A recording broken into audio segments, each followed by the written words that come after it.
When we think of a breadwinner, we think of a man, but more and more women are achieving financial independence and taking care of their families. Here's what they need to know.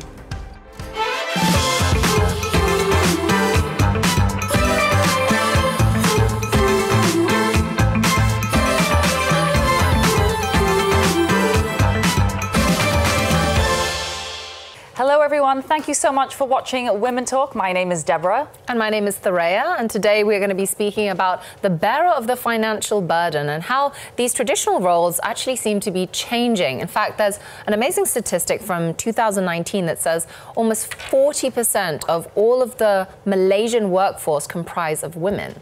So that's a big shift, and I think more and more we are seeing women, whether in a household or individual, becoming the breadwinner of the family. Yeah, you're certainly seeing, I think, shared responsibilities where the burden or the responsibility, however you want to define it, is not placed solely on the man, but women are contributing. They're educated, they have careers, they are ambitious, and they're also contributing. But I will ask, though, how much of that has to do with the fact that women want to be contributing to that financial burden, or how much is it that household actually just really can't sustain on a single income anymore? That's true. I think from an economic perspective, it is hard to rely on one income. Yeah, it's both. Because, I mean, if you're not earning enough, it's a big burden on just the man alone. And so women kind of need to step in. So it's not even so much of a, I want to, it's they need to. And also it's about being smart. You know, if you talk to any of our mothers,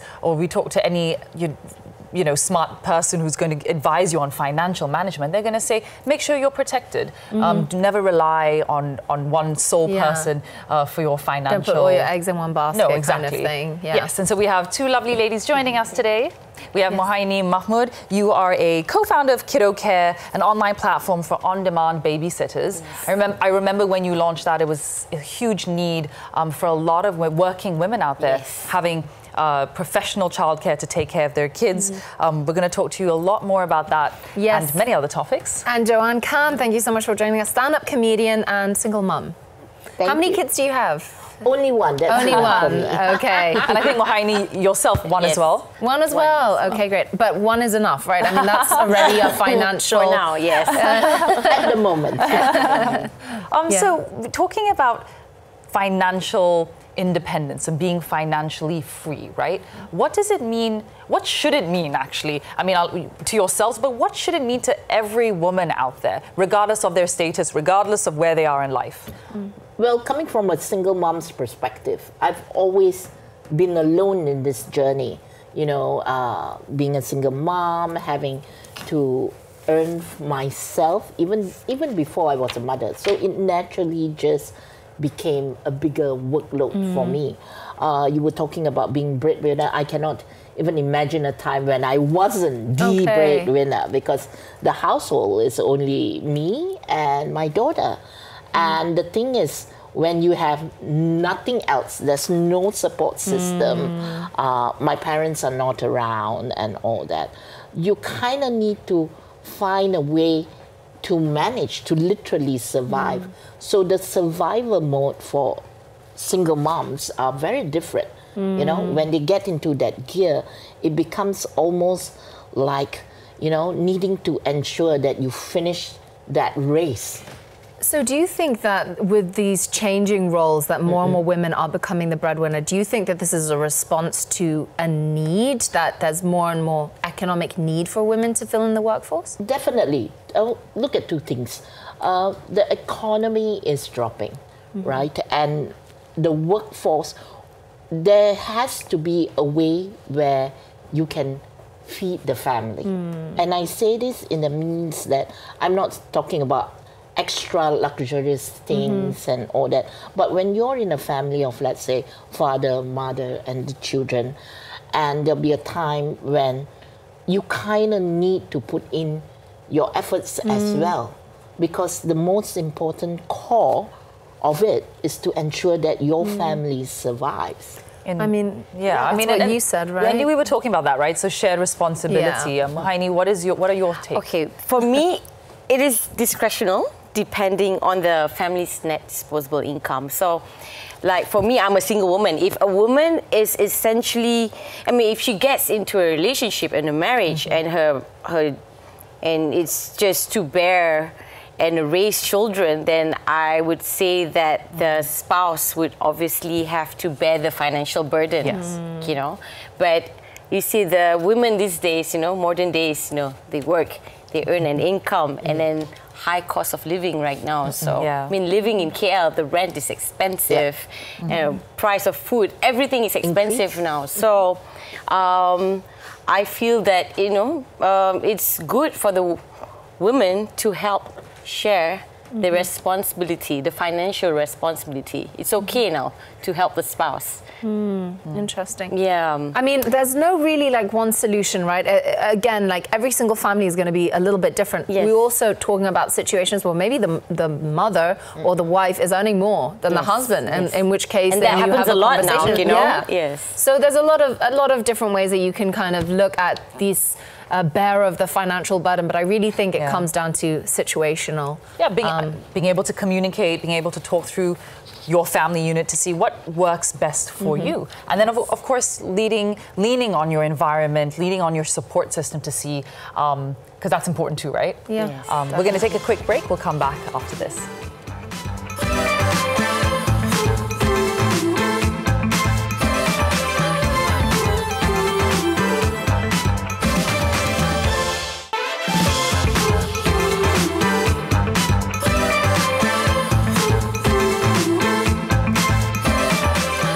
To Women Talk, where we are speaking about being the bearer of the financial burden and being the breadwinner, how these roles are changing and how we're seeing more and more women coming into the workforce. And we're having a very interesting discussion about how it is to be a single mother and actually balance that financial aspect of trying to be the support system, the breadwinner, and trying to be and the everything, mother. right? Because you don't have a partner to bounce things off. Yeah, it's true. And also sometimes your family can't always be there, or what if you don't have family, like in my situation, I didn't have any family help. How did you handle that though? Okay, I take it like an event. Okay. You know, because I mean, I own an event company, I produce shows, right?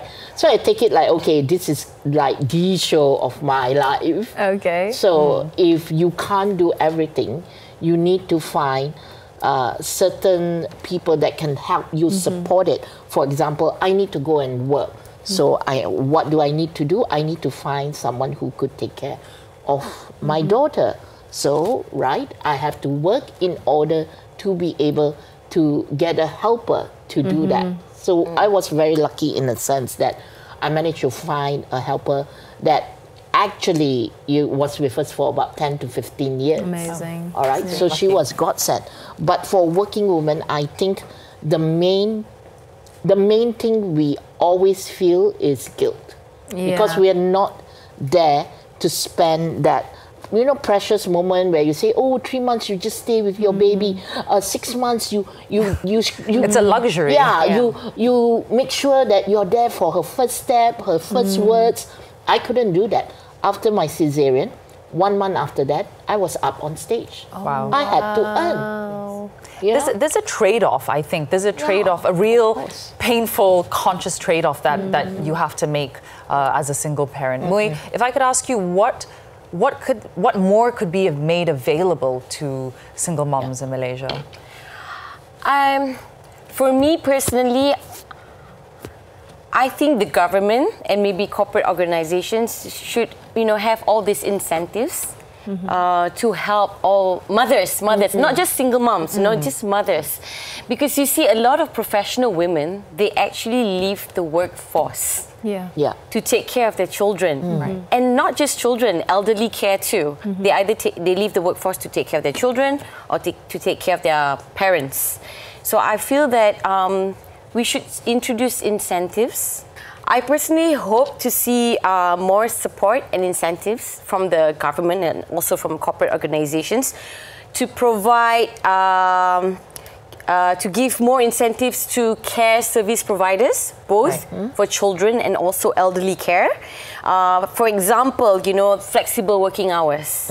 You know, give flexible working hours to people who have to take care of their children or elderly care. And the other one is also, we should also give benefits of tax exemptions. Ooh, for parents, for parents or any individuals who take up these services, you know. So they should because it's expensive, you know, to pay for childcare support and also to take care of elderly care. So it would be good if you can actually introduce tax exemptions. And also recognizing that having women in the workforce, once they leave, it costs a lot to actually get them back in. Yes. So you want to put things into place that keep a woman who enters the workforce, keeps her there in her job. Of course, she has to be happy and it's a choice at the end of the day, but supporting her, like you say, with all the other aspects that she chooses to stay. But I also, like, there's one thing that I feel really bad about is that I also know many mothers who have just had babies and they don't actually want to go back to working. They would like to spend the next 3 months, 6 months, 1 year with their babies, but there is no facility that allows that. And I feel like, you know, they're getting robbed of an experience that they're never going to get again. Well, one thing which big corporations can do, and I do know that a few of the bigger corporations in Malaysia have done it, is to actually provide childcare service in the building itself. Yes, that was a big push recently. Which then allows the parent to work as the normal hours that they need to, and still go down and check on their babies or their children. And in that aspect, there's a little bit of help there, because you don't have to worry that your child is in some other care somewhere else, that you have to rush back in the jam. It's anytime you have a 20-minute coffee break, go down, see your child. Actually, they already have. It's just that we don't have enough. Right. Right now, it's the access to enough centres around our cities and around the country as well. But just quickly to talk about men, what about, we tend to put a lot of the parenting onto the woman, and a lot of the conversation here today has been the mom or the single mom or the mom. And there are also single dads out there. And they're also just... And I know a few of my friends who are actually house husbands. They're the wives. The breadwinner, and they're fine. They're totally fine staying at home and just taking care of children. Whatever works. We're gonna take a quick break. Lots to chat, and you know our show is never enough time. We're gonna take a quick break. When we come back, I want to talk a little bit about financial literacy, financial inclusion. Do you guys really know enough about your financials? Are you safe? Are you protected? When that rainy day comes, should it come? We'll see you after this. Hey everyone, we're here for our first ever brunch with Women Talk. Hi everyone, can we have a huge round of applause? Brunch with Women Talk. And we've got a few booths set up. We've got Proviton, we've got Favets, we've got Rose Foundation so women can do their medical checks. Of course, we have lots of food and drinks. We have coffee sponsored. So we have lots of women and men who've been here today to attend our first physical event, and so many panelists. We've had 7 panel discussions on really interesting and important topics. We've got Jacqueline Victor singing for us.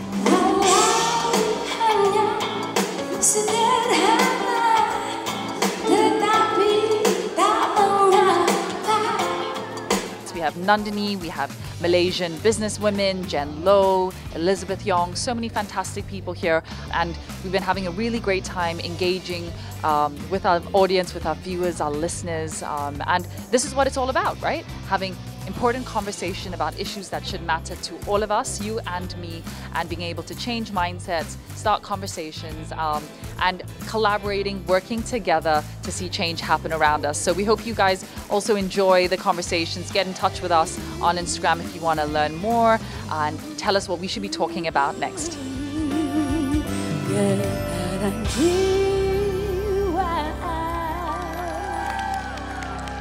Thank you so much, everyone. Thank you.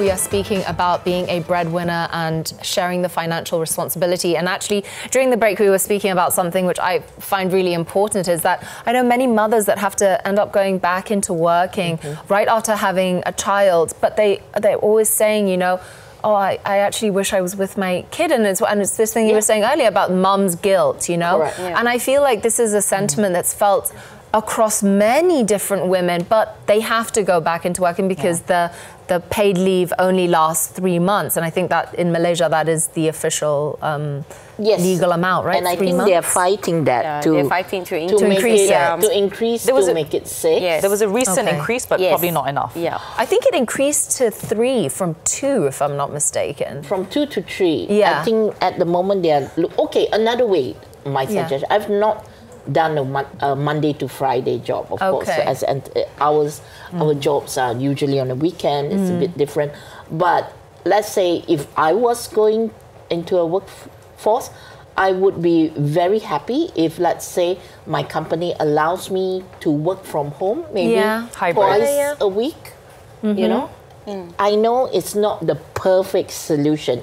I mean, we all can have our cake and eat it too. You want to earn money, but you want to be productive, but you also want to spend time with your child. So perhaps, like, instead of going 5 days to the office, if your boss can allow you to work from home for 2 days, that's an extra 2 days a week that you can spend with your child. Flexi working hours, or allow them to bring the bring your child to work day. You'll be so productive. I think they should start introducing like screaming children. Everyone's like, I'm going home, I can't deal with this. But what about also touching on, and we talked about this as well in the break, financial intelligence, financial independence, financial protection. There's many different terms to it. Financial literacy. Yes, understanding your finances, being protected. I know you have a lot to say. Well, I think because everything that I earn comes from my own self, whether it's comedy shows, whether it's producing, whether it's cooking meat, because that's what I did during the MCO. We couldn't perform. I mean, we couldn't host a show, and even if we did an online show, there's no money there. It's just pure entertainment for our fans. And I started cooking. Basically, I started cooking and selling my roast. Amazing. For 2 years. And I think the thing to take home is, because I've been doing comedy for so many years, like this is my 30th year in the industry. Wow. So veteran. So when you think about the MCO and you've got nothing else, you're like, I can't sell my comedy because no one wants to buy, you know? And even though I do FB live shows and they're funny and I have the numbers, I mean, corporations were all not spending anything. So my next to go to was like, what do people essentially will always need? And that's food. I mean, you have to be creative though in these kind of situations. And there's actually been so many women over MCO that pivoted into being entrepreneurs. And everyone was a baker. And you cannot even my mom. You cannot be embarrassed. That's the thing. You cannot That's true. be embarrassed. I think a lot of time when you talk about celebrities, personalities, sometimes they're like, that means I have to go out and sell my own sambal. Will people even buy? People are going to be judged. Correct. So you got to do what you got to do to put food on the table, you know? And so, Mui, what are your thoughts? Financial literacy, what do you have to say? The pandemic obviously taught me a lot. You know, let's face it, no one was prepared for it, you know? And I have to say, like, I was also, my business was obviously affected. So for me, I think we've got to learn how to start saving. Whatever money that we earn now, you got to put aside. Save it for a rainy day. You never know. You know. I'm not saying that, you know, there'll be another pandemic, but who knows, you know, if there's going to be another lockdown, at least we're prepared. I think a lot of people were not prepared. A lot of people didn't actually have savings. Not at all. During the last pandemic. And also with a lot of the aid that was given, people going out and spending it on unnecessary things. Do you need another holiday or a pair of pants or another gadget? No, right? So I think it's very important to learn how to manage your finances now. So whatever that you earn, you have to keep aside savings for you know, for a bad day, anything that happens, and then you just spend the remainder. Yeah, yeah, so no, it's important. It's important. I definitely need to learn how to save better because even though I tell myself at the beginning of every year, I say this year I'm going to save up more, and then that never ends up happening. Well, it's a perfect time for New Year resolution. So my New Year's resolution, save better, save up for a rainy day. Thank you, ladies, for being on the show, so and much. wishing you guys a happy New Year. Happy New Year. Yes, to everybody. I hope 2023 opens up a lot more doors. I hope we get to see a whole new opening after the crazy 2 years that we've had. Exactly. And yeah, Happy New Year, guys. Spreading love, peace, cheer, prosperity for everybody. Have a wonderful celebration, and we'll see you in 2023. Bye. Bye.